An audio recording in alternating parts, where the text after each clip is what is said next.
In the recent days since the Icebrood announcement, there has been a slow trickle of information I'm going to deliver for you guys here. We have 2 different teasers featuring in-game footage from the new release, the epilogue in particular, not episode 1 or beyond. They look actually fairly expansive and there's some nice things we can pick at. Then there's 2 website interviews to look into and an interesting bit of confirmation on the dev side just a few moments ago. And that is the trailer for this release that I would love to be doing for you guys right now. It's Tuesday. Usually we expect a trailer like a day before the patch comes out. They're saying the trailer actually comes out with the release. Like literally the moment you can play it is when they release the trailer too.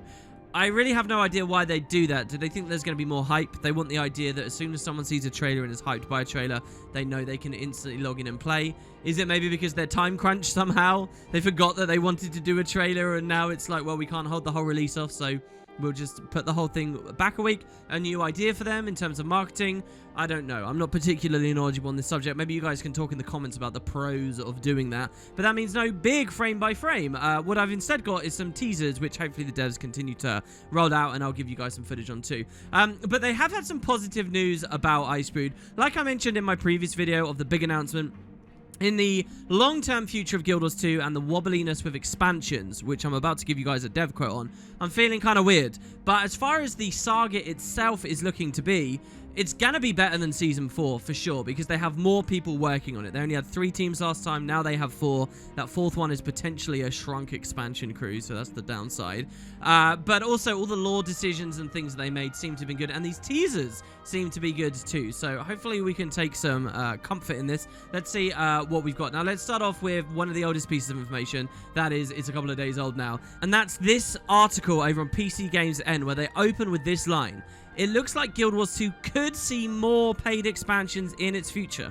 Developer ArenaNet has revealed it's aware fans of the MMO are keen to see another expansion arrive, and that it isn't ruling it out. So here's exactly what ArenaNet says. Now, let's be clear as well. I'll note for the YouTube video here, it's not necessarily just an expansion that I care about. It's the idea of having a big bulk of content come in at once. And there are certain things with Guild Wars that they still do only pair with expansions. With the Icebrood Saga announcement, for example, they never talked about new elite specializations. Not on any kind of large scale with these big features did they talk. And a lot of people play the game for the elite specializations. I do think Living World is already doing better than expansions have proven in the past for some things. It's like the Kraukatoric fight. We had 3 massive stages to that battle. We had the Thunderhead Peaks thing, where we had fighting him on the outside, using mounts to jump and climb around him with the collapsing caverns. A big fight there where finally we punch his eye out. We had the big spectacle fight flying around the outside of his shell, and then we had the big fight on the inside of him that even featured all the previous bosses and so on.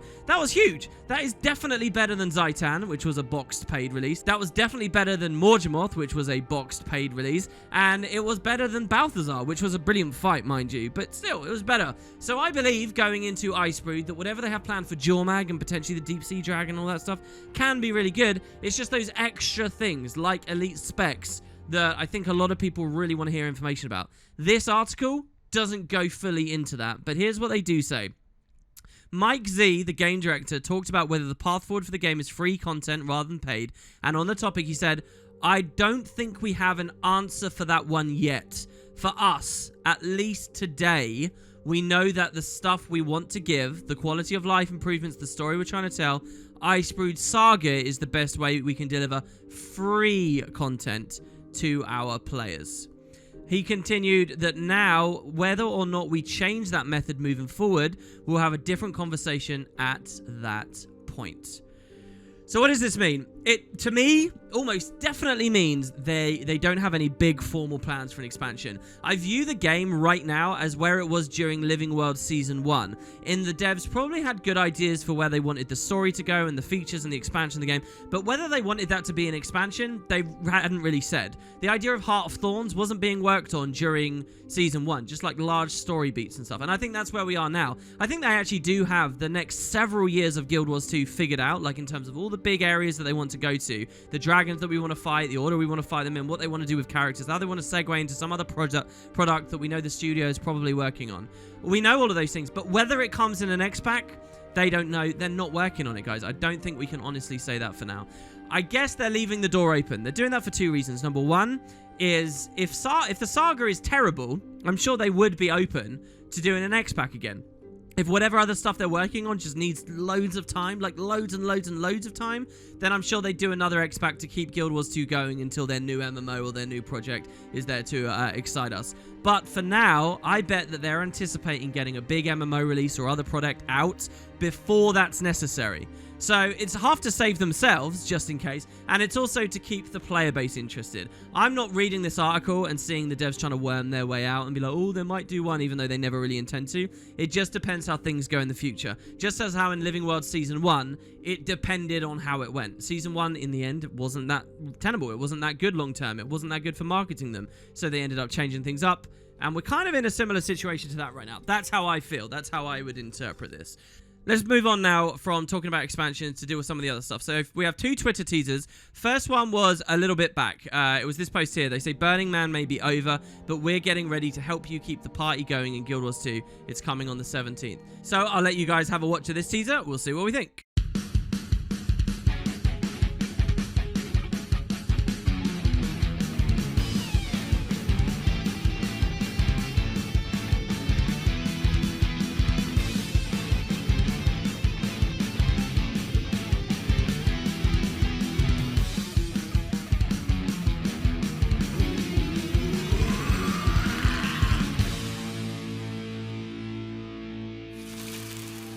So there you have it. We get the new logo here as well. The Living World turning into Icebrood Saga there. Oh my god, our drawing on the screen is way too big right now. There we go. We make it a bit smaller. So yeah, what they're doing here, I think, is flying through some of the features that we'd actually already heard of. So as I roll through, we can check them out. First of all, you got the effigy here.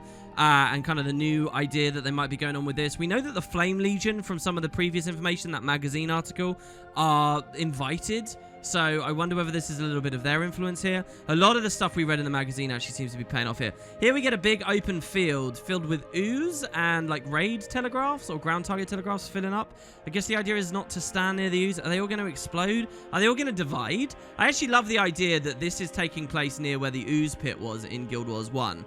And they're doing something with them now. Maybe it's a giant arena where an ooze comes out initially, and then it divides, and then divides again, and this is representing their next division. In fact, does the footage go ahead and show us? I think it cuts right at the moment, doesn't it? Yeah, so we don't quite get to tell, which is interesting. This is a beautiful shot. This is probably my favorite shot of this particular teaser. These floating platforms, again, we heard a little bit of before, but we heard that there's going to be some kind of shootout activity or thing to go on. Now, I use the word activity there. We don't actually know if that will be a formal part of the activity system in the game, but the idea that this is kind of a look back at some of the Heart of Thorns adventures really inspires me. There's something to point out here. Now that we know Heart of Thorns comes free with Path of Fire, and these are required purchases for this saga. Now that we know that, the devs can actually hook in any number of things from either expansion. So they can look at some Heart of Thorns features that POF didn't really touch on much and bring them back in a big way for this saga. Same with all the masteries and so on. So that's kind of a nice benefit of their new business model, and maybe we'll see something like what we experienced in Verdant Brink all that time ago. I would love that. I'm guessing we're here and we want to shoot, like actually shoot, combat mode maybe is toggled on here, these targets that fly around. And it's just big and beautiful and makes me think of Guild Wars 1 and, you know, the Blood Legion homelands, because we get this big sweeping vista. Another thing that we've heard a little bit about in the magazine was the June buggies. So we already can ride around these in the Desert Borderlands, World vs. World, but they were confirmed to be a part of this release. I guess this is the, what do they call it? The Destruction Derby? We're in some kind of telegraph, some kind of ring telegraph, and what is it? Is it like sumo wrestling? The last one in the ring wins, and we just got to eliminate one another? It's gonna be good. Remember how Thunderhead Peaks worked with like lots of mini stuff that was just going on, like being able to bet on those little fights and stuff? You just sort of walk into a territory, you haven't zoned out of the map or anything, and things are just happening. I think that the prologue will have a lot of stuff like that. And, you know, some kind of some summer party fun right as we wind down the year. And we got another shot there. Here's another shot, though, of people firing rifles at targets. So what did we look at the air in a second ago? Is this a part of the same feature? We start down here on an early phase and then we go up. Look at the dragons as well here, by the way. Are they actually meant to represent specific dragons we may have already taken out? Like, which dragons are we? I guess this would be Krauk, right? That should be the main preoccupation for the Char. But they all look kind of, you know, Western Draconic. It's interesting, isn't it? I kind of like these dragons. And I wonder whether we'll get a little bit more on that. Here we get the effigy ceremony we heard a little bit about. I was speculating stuff to do with the Flame Legion and the events of the Citadel of Flame and Gaheron's rebirth, but it actually doesn't seem to be much to do with that. I think this is just more of a fun activity. Definitely a big party release, right? Then, obviously, the soundtrack. We've been hearing the music. I actually think that exact music you're hearing in this teaser will be in-game. I think they're efficient enough that they usually double up with this stuff. It might sound a bit weird and a bit out of place for Guild Wars, but you never know how well it will be packaged within the feeling of the area. But, you know, you can see the guy playing the drums, everybody crowding around. Is this going to feel a bit like participating in Mad King Says in Halloween releases? I really can't tell. But then you got the Char screaming. Char would be goddamn good at really strong metal vocalists. And there you go. And then we see it burning here with some Devourers and stuff sitting around too. And a Vista in the back as well, by the way. So we do know that this is going to be a new map. We do know there will be map completion stuff. And there you have it. So that's one teaser. Segueing out of that teaser, let's have a look also now at the other interview. So I already showed you one website, but this other one was a German interview, details of which just came out today, I think it was. And it's been translated. It was actually translated specifically by a Reddit user. So massive shout out, as you can see here, to Deltax Hunter, who has distilled down what the devs have to say. It was actually from minemmo.de.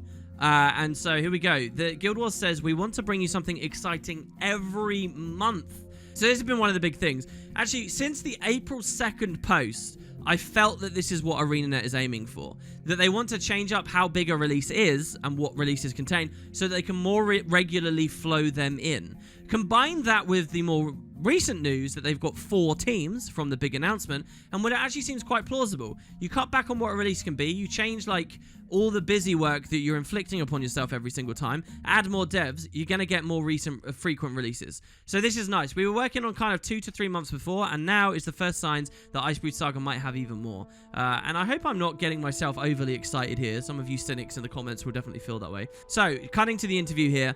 What is Icebrood Saga going to do differently? At first, Mike and I spoke about the lessons which the developers took from the previous 4 seasons of Living World.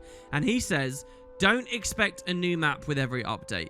We will also work with existing maps and expand on those. So for this, it's going to be more comparable to Season 2. Just a little more meaningful and bigger than in both the maps from back then. So firstly, we will start with a big new map and then realize things with it that we haven't done before.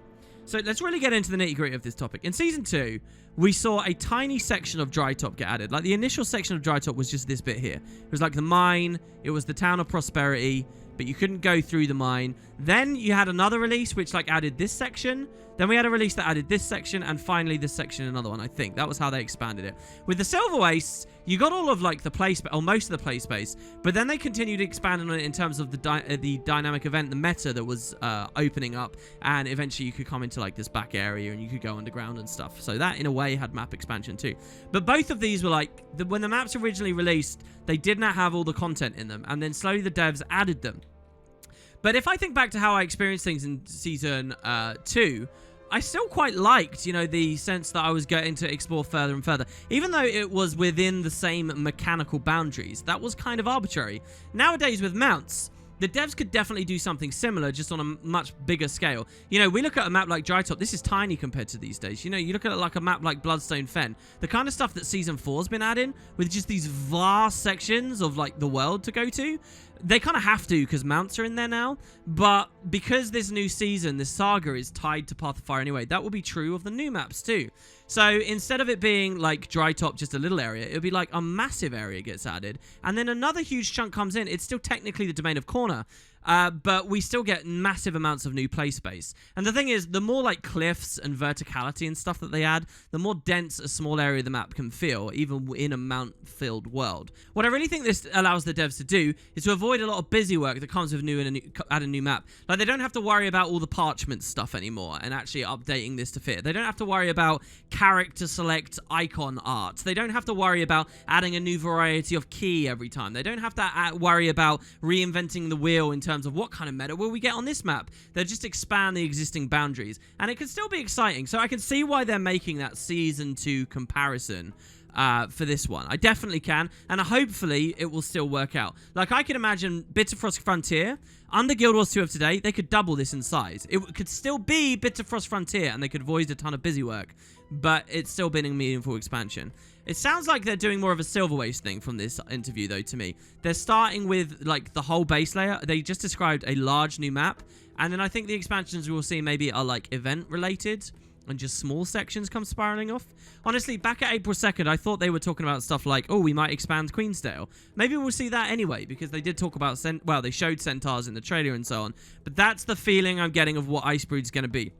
And Icebrood is more regularly adding patches as well as sort of changing its tack with exactly what a release is. Then they go on and they say, the first season was a big inspiration since it was great fun for developers and so on. What's going to change about the storytelling? Well, so they say the storytelling's gotten a lot better, basically. And Mike makes a cool comparison, actually. He says, in Season 2, we had Belinda Delacroix, who they introduced very shortly and killed very shortly after. They had something similar in Season 4 with Blish. It was introduced in Season 4 and killed in Season 4. But the character was a lot more developed. And nobody cried this time, you only created this character to kill them. So that was an improvement in the storytelling. I think he's actually right. That wasn't something I even identified. He also proudly told that the way they told the story has changed positively. It's now a lot more focused than in the beginning. And I think he's right. I really do.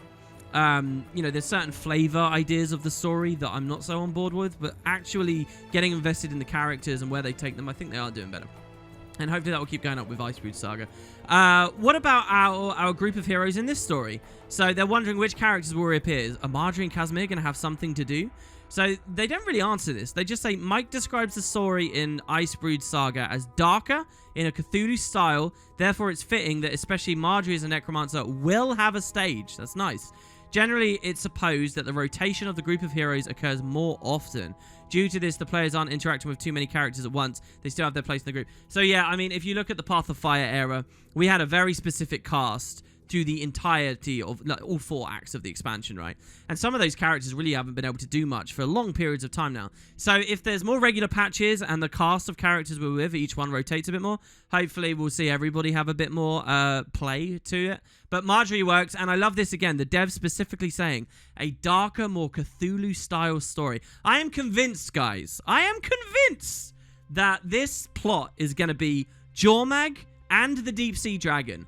And the Deep Sea Dragon is going to be so horrendously abominable, monstrously deadly, unrelatable, evil, unfathomably, desperately dangerous thing that we look to Jormag, and Jormag is actually communicating to us, and Jormag is saying, I can protect you, I can freeze the oceans, I can keep you safe in my ice, join me, join me, join me, and that will be the story. I'm sure of it, I'm convinced. We keep hearing about Cthulhu, and the tentacle monster will arrive, maybe even at the end of the epilogue, the prologue, or maybe, you know, at the end of episode 1 or something. That's where we'll go dark. This is what I'm thinking.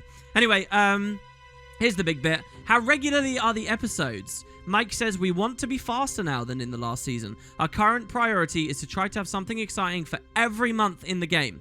So, read between the lines, no expansions, but something every month. For that, we have the Living World, as well as festivals which occur regularly. Also, there's the, how we call them, bonus events, which, for example, you can kill world bosses. So, a couple of things for me.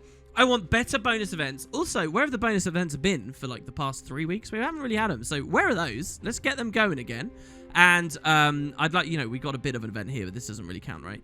And I'd like to see different ones. I'd like to see bonus events dealing with World versus World, and I'd like to see bonus events dealing with PvP, and I'd like to see bonus events dealing with fractals and raids. You know, those hardcore kind of mainstay areas of the game. They should at least get bonus event looks, right? Not just world bosses. World bosses are boring. Once that starts happening, I'll buy that that's worthwhile content and a value add for Guild Wars. Then also, they're saying festivals. They want content in the game every month. But they're including festivals?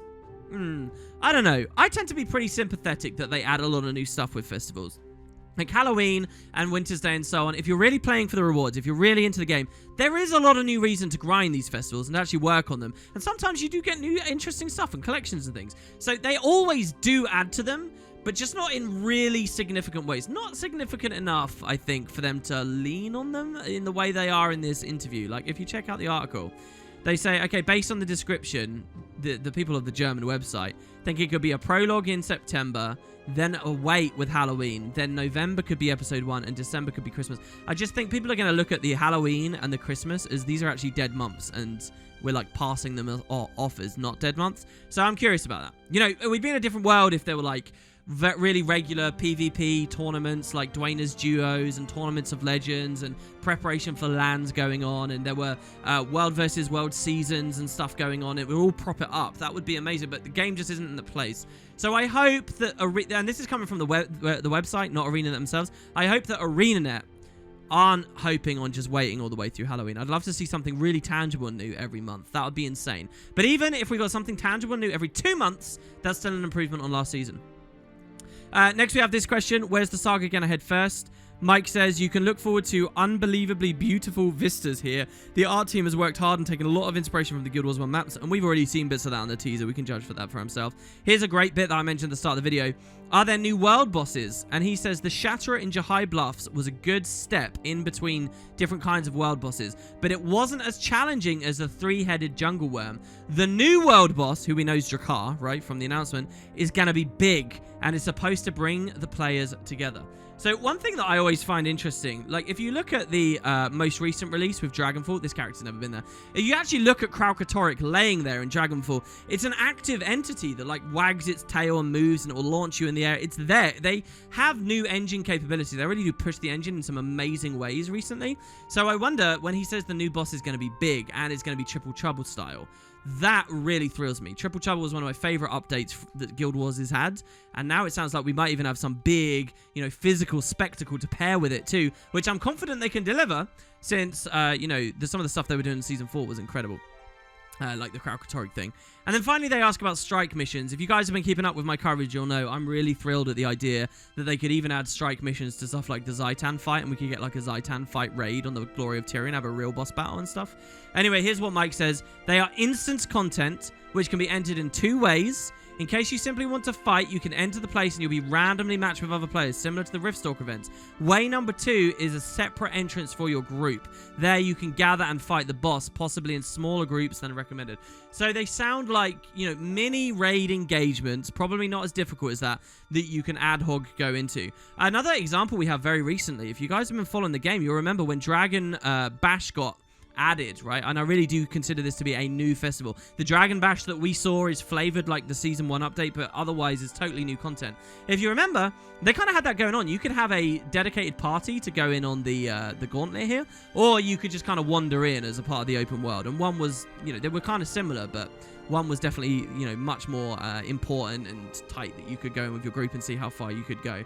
So I like this. I like the idea that they took inspiration from that and that was like a precursor to what they're doing with strike missions. So there you go. That is the interview. It's very new. I'm very happy to see that there was this cool article the Germans managed to get, and thanks very much for the translation.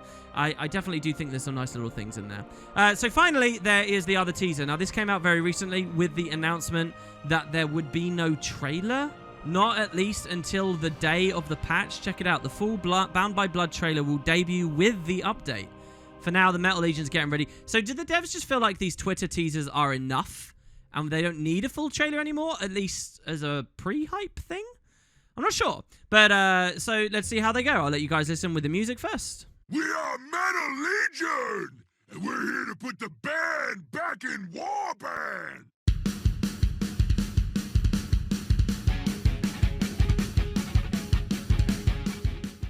Oh my god, I have to be honest, guys. I hadn't seen this one yet, and I was planning on going through it with you blind.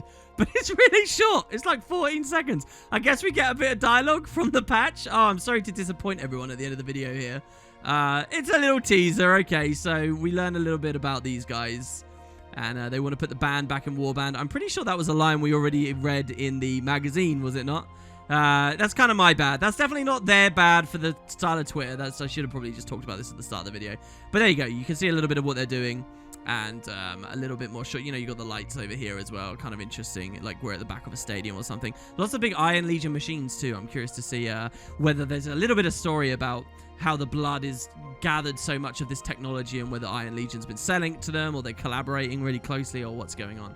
But there you go. So that is, you should now be up to date with Icebrood. Can I just remind you all, guys, there was a very lengthy video on my channel. I know you all love long videos from me and I love making long videos, but there was one that was like over an hour and a half, okay? It was pretty much a podcast on a magazine, a virtual magazine that ArenaNet released. It had a ton of details. If you skipped over that because you felt it was too long, believe me, there was a lot of really good stuff in there. I can't recommend it enough.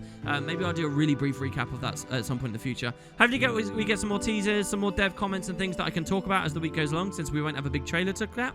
But there you have it. And more of the other stuff coming up soon. Open world builds and whatnot. Cheers, everybody, and meeting elite specializations. Cheers, guys. Let me know what you think. And I will see you for more stuff very soon. Take care.